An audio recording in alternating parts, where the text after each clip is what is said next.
നമ്മൾ ഈ സമരം സംഘടിപ്പിക്കുന്നത് അതിനൊരു രീതി, അതിനൊരു ഭംഗി നമ്മൾ ഈ സമരത്തിൽ പങ്കെടുക്കുന്ന നമ്മുടെ സഹോദരന്മാർ അല്ലെങ്കിൽ നേതാക്കൾ അവർ തന്നെ സ്വയം ഏറ്റെടുക്കണം.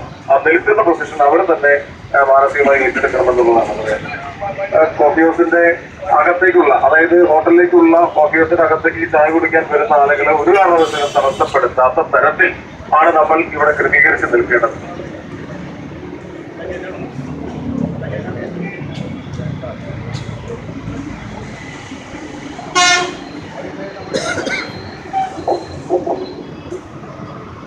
ബഹുമാന്യരെ, India coffee board workers cooperative സൊസൈറ്റിയുടെ ഐതിഹാസികമായ സമരം ഇന്ന് ഏതാണ്ട് 10 ദിവസത്തോളമായി.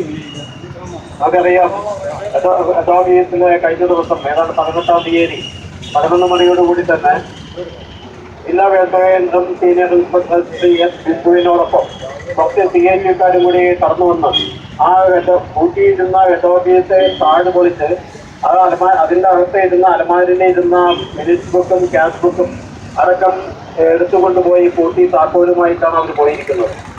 ഈ കേരളത്തില് അങ്ങോളം ഇങ്ങോളം 2500-ഓളം കുടുംബങ്ങൾ ജീവിക്കുന്ന ഈ സംസ്ഥാനത്തെ ഇന്ന് ഇടതുപക്ഷ ഗവൺമെന്റിന്റെ പിന്തുണയോടുകൂടി ഈ സ്ഥാപനത്തെ നശിപ്പിച്ച് അതിലേക്ക് CNUക്കാരെ കൊണ്ടുവന്ന് പ്രതിഷ്ഠിക്കാമെന്നുള്ളൊരു ധാരണയുടെ അടിസ്ഥാനത്തിലാണ് ജില്ലാ വ്യവസായ കേന്ദ്രം സീനിയർ കോഓപ്പറേറ്റീവ് ഇൻസ്പെക്ടറോടും കൂടി ഈ ക്രൂരമായിട്ടുള്ള രീതിയിലുള്ള പ്രവർത്തനം നടത്തിയത്.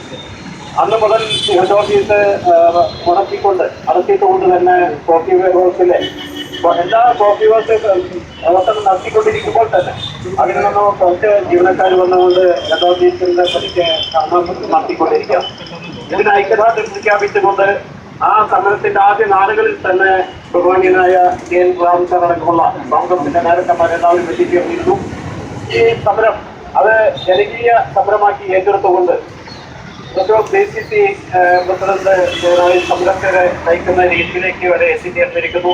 അതുകൊണ്ട് India coffee board workers cooperative സൊസൈറ്റിയുടെ എല്ലാവിധ നന്ദിയും ഈ വേളയിൽ DCC പ്രസിഡന്റ് അടക്കമുള്ള കോൺഗ്രസ് അടക്കമുള്ള അഭ്യർത്ഥിയാണ്. അതുപോലെ തന്നെ ഈ സമരത്തിൽ എത്തിച്ചേർന്നിരിക്കുന്ന നാം എല്ലാവരും യാതൊരു വിധത്തിലുള്ള ബുദ്ധിമുട്ടില്ലാത്ത രീതിയിൽ കോൺഗ്രസിന്റെ പ്രവർത്തനം നടത്തിക്കൊണ്ടു പോകുന്നതിനും അതേപോലെ തന്നെ ഈ നടപ്പാതയിൽ അടഞ്ഞു നിൽക്കാതെ എല്ലാവരും സഹകരിക്കണമെന്ന് മോദി അഭ്യർത്ഥിച്ചുകൊണ്ട് ഈ ധാരണ സമരത്തിന്റെ കൂട്ടായ്മയുടെ ഉദ്ഘാടന കർമ്മം നിർവഹിക്കുന്നതിന് ബഹുമാന്യനായ